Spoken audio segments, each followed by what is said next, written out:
Have you ever felt or been told that your passions, your personality, your energy, your very essence was too much or not enough? Now, imagine reclaiming every part of you that has ever been criticized and using it to change the world. Good evening, my name is Shiao Lu. Before I begin, I want to tell everyone a very important story about a young girl I knew back home in my hometown, Malaysia. Now, this was a girl who was a huge extrovert. She loved making new friends, getting to know new people, building relationships. She loved performing, speaking, and being on stage. And she loved learning about the world in any way she could. To her, the world was one that was full of possibilities, hopes, and dreams. Enter her first year of high school, where she attended a conservative Chinese school. The message was very clear. Only perfect grades and obedient behavior was valued. Anything else meant you were out of line.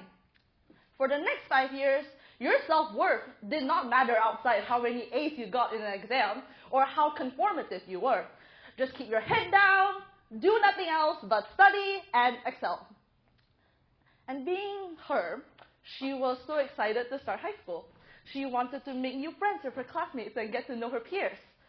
But at the same time, she was struggling with the pressures of high school.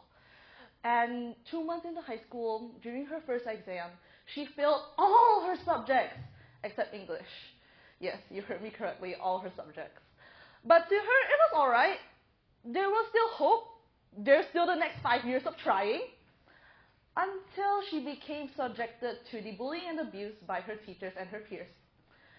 With her peers, they would begin to exclude her in all classroom discussions, citing that she was too energetic, and on top of that, extremely stupid. Look at how horrible your grades are. Don't you think you don't deserve to be alive as a person? Or why can't you just be normal and keep your head down and just learn like the rest? They would say. And with her teachers, it was just as bad, if not worse. They would go as far as to endorse the behavior of her peers, saying that maybe if you were just as smart as the rest of them, maybe you'd be treated better. Those good girls wouldn't do that to you. You're so nice and you're so well behaved. And so on. The turning point of it all was when the science teacher handed back test papers, and of course, her being the failed grade, she was told in front of the entire class, the entire staff room knows your parents. Don't you think they'd be ashamed to have a daughter as pathetic as you are? And the whole class clapped and laughed. Her deeply supportive parents were, of course, furious at all of this, and upon discussions, decided to transfer her to another school. And in the second school, she wanted to be her lively and energetic self again. And yet, the same thing happened once more. And with things peaking nearing the end of your second year, when she was framed for bullying someone else when she found the courage to speak up. Don't you think you don't even deserve to exist? And don't you just want to, punch and beat up this bitch every time you see her? And she was told. While things were being resolved by the school authorities, the situation had already gotten too unbearable, and she decided to transfer to a third school. This time, she resolved to keep a low profile, keep her head down, and just excel. Her classmates saw her as someone who wanted to be alone, further isolating her. A few months later, due to changes in examination circumstances, she found herself returning to the second school. And this time, she just wanted to be left alone, keep her head down, and as she began to excel academically, believed that this was the only way she could validate her self-worth, and by conforming to expectations of normalcy and silence was the only way she could earn her place in the world. At the same time, her parents encouraged her to reconnect with the vibrant and lively self that she once was.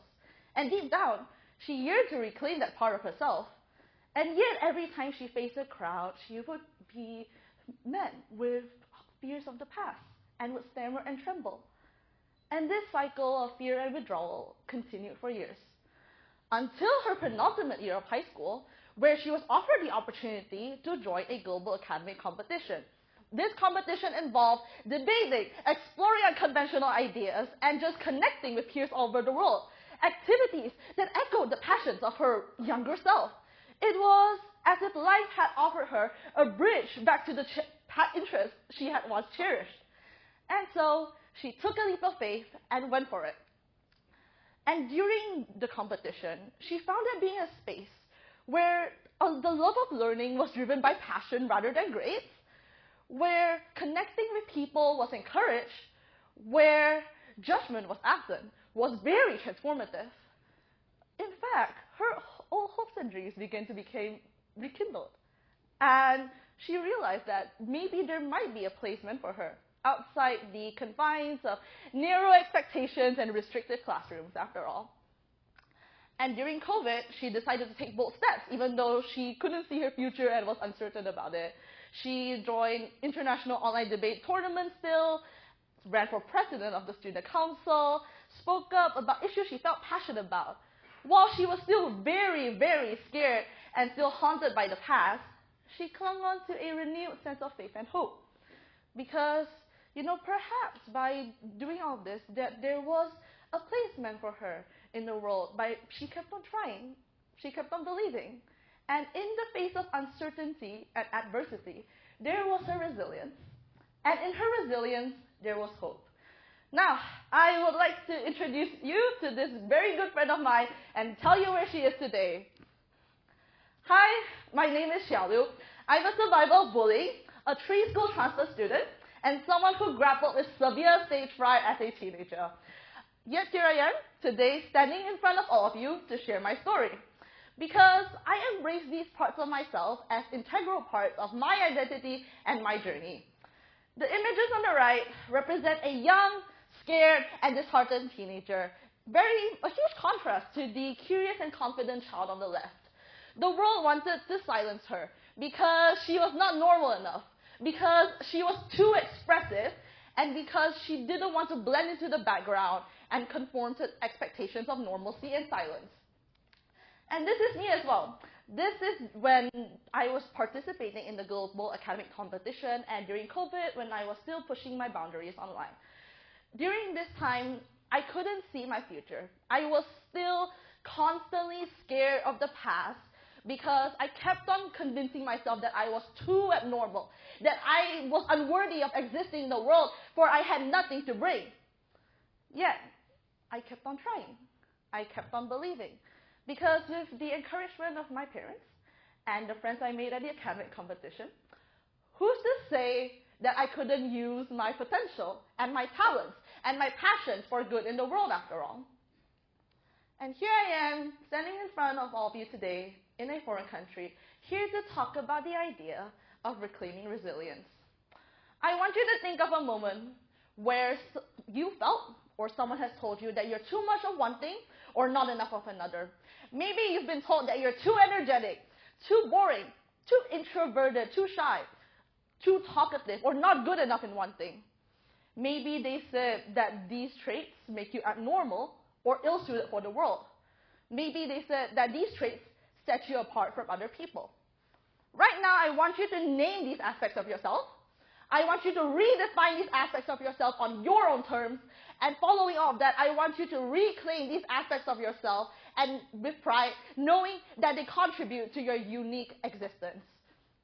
No matter what the world tries to tell you about yourself, you have the power to redefine these traits as resilient qualities that contribute to your unique existence. This is your power to shape your existence and influence the world by being true to yourself. I was told that I was too talkative, that I was too expressive, that I had too much to say, that these traits made me abnormal, that I should just shut up and just keep my head down. And today, I reclaim these traits as manifestations of my passion and resilience, because they are a bold testament to my existence. Yes, I speak a lot. I love sharing my ideas and thoughts with the world and seek out active opportunities to share my voice and make an impact. Yes, I make a lot of noise. I love addressing social issues and challenging norms to make positive impacts in the world where it needs to be. Yes, I am very energetic and lively. I love bringing uplifting attitudes and joy to every conversation with my friends. I love going out to new people and making new conversations and meet some of the most amazing individuals. I love going to networking events and introduce myself without hesitation. Because even though once I was told that my words were a negative thing, I reclaim them today as a bold testament to my existence and my presence in the world. And at the same time, I was also told that my once weaker grades were going to limit my future, that I didn't keep my head down enough, and that I didn't learn. I'm also reclaiming learning on my own terms. I learn from people, from experiences, from engaging with the world, from growing and connecting with other people on my own terms, beyond materials such as textbooks or school books, like I once told that I had, that were my only sources of learning. Because this is the way that I reclaim what's mine and my own strengths. No matter what the world tries to tell you about yourself, let these so-called weaknesses drive you forward, not hold you back. At the same time, this has been a journey of strengths and weaknesses, which seems like two opposing horizons. And yet, they're more interconnected than we might think. I am a living example of how these two aspects of our lives can, in fact, intersect. People mostly think that growth is a very linear process, that it should look like this. A smooth, uninterrupted ascent with, everything's perfect, everything works out. It's like the ideal path that we all imagine growing up. But in reality, doesn't it look more like this?